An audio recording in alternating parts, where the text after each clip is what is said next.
जाकी महिमा नित भजे, वेद शारदा शेष और सोहंग शब्द परमात्मा, भेद भ्रम नहीं लेस।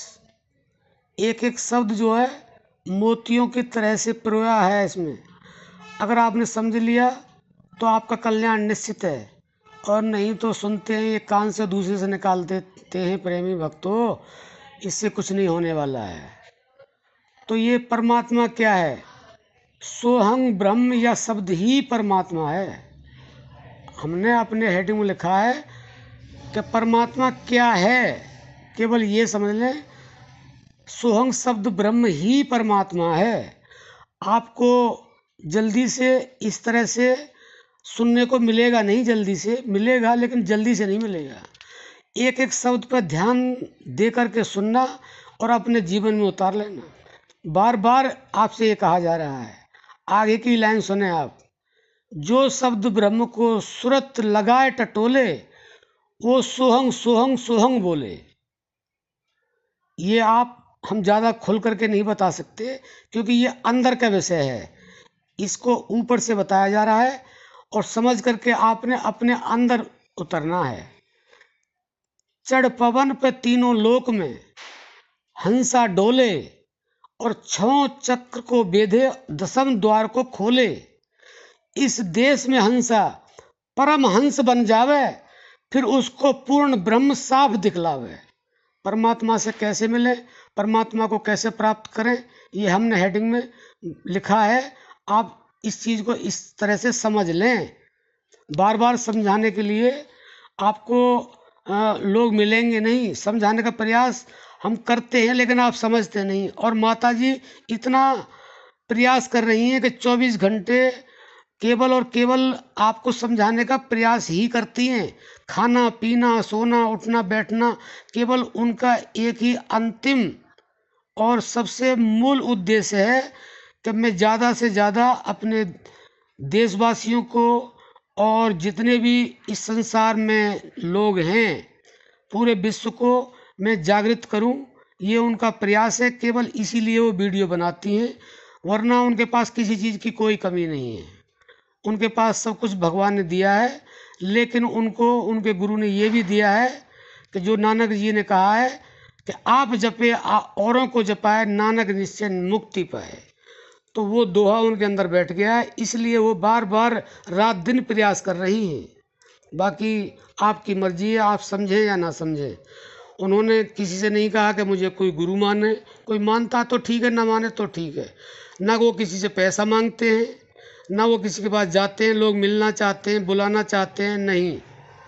उनको किसी से मिलने की या किसी को दर्शन देने की बार बार प्रयास करने के बाद उन्होंने केवल अपनी फोटो डाली, वो भी उनके गुरु का आदेश हुआ। तो प्यारे भक्तों, अब आगे आप समझ लें। योगाभ्यास काल में चलते फिरते सोते जागते सब समय में योगी को हंस मंत्र का जाप करना चाहिए।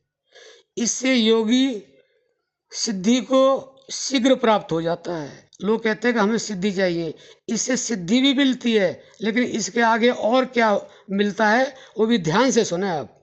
मनुष्य और पशु पक्षियों के शरीर में श्वास प्रश्वास की गति होती है अपने आप प्राकृतिक, उसी से प्राण चलते हैं। वह हंग अक्षर से बाहर निकलता है और से अक्षर से अंदर प्रवेश करता है। इस तरह हंसो हंसो शब्द का बार बार फेरते रहने से उलटकर सोहंग सोहंग हो जाता है। इसको योगी ही जानते हैं। प्यारे भक्तों, ये केवल संतों का इशारा है। जिसने इस इशारे को समझ लिया तो उसके लिए और कुछ समझना बाकी नहीं रहता है। अब आगे समझें इससे क्या होगा। यही अजपा नाम की गायत्री है। इसका बिना जप किए ही अपने आप जप होता रहता है। सर्वप्रथम महादेव जी ने पार्वती के प्रति सब सिद्धियों को देने वाली इस अजपा नाम गायत्री का उपदेश किया था। महादेव जी ने पार्वती को केवल और केवल इसी का उपदेश दिया था, लेकिन इसको समझाने के बावजूद आप समझ नहीं रहे हैं। अगर आपने माता जी का ये उपदेश नहीं समझा तो आप अपने अनंत जीवन में समझ ही नहीं पाएंगे। ये मेरा अपना विश्वास है और एक मैं बहुत छोटा सा सेवक हूँ, इसलिए मैं आपको ये समझा रहा हूँ, बता रहा हूँ और सुना रहा हूँ, क्योंकि मुझे जो मिला है वो उनकी परम कृपा से ही मिला है। इससे ज़्यादा मैं नहीं बता सकता। इसके आगे और थोड़ा सा बता देता हूँ।